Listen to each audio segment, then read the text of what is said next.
कॉलेजला सुट्टी आणि गावाकडे नाही पळालो असं होईल होय.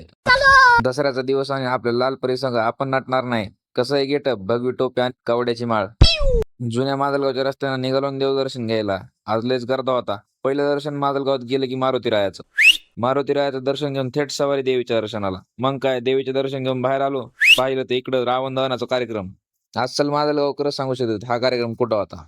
मग काय घरी आलो की आपल्या लालपरीची पूजा करून घेतली. कशी दिसती ओ ग माझं बबलू. आणि नाव बघा हाय का नाही बघा घरची फर्स्ट प्रायोरिटी. आणि मग सगळं करून आलो घरच्या आरतीला सुरुवात झाली.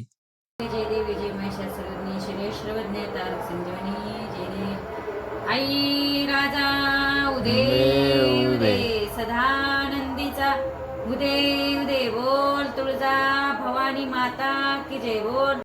सकाळी सकाळी उठून दुकानात गेलो. मातोश्रीनं घरून ऑर्डर दिली कपडे घेऊन ये. सुट्टी नाही भाऊ घरी पण चला मी तर सुट्ट्या घेत राहील. तुम्ही फॉलो करायला सुट्टी देऊ नका. जय महाराष्ट्र.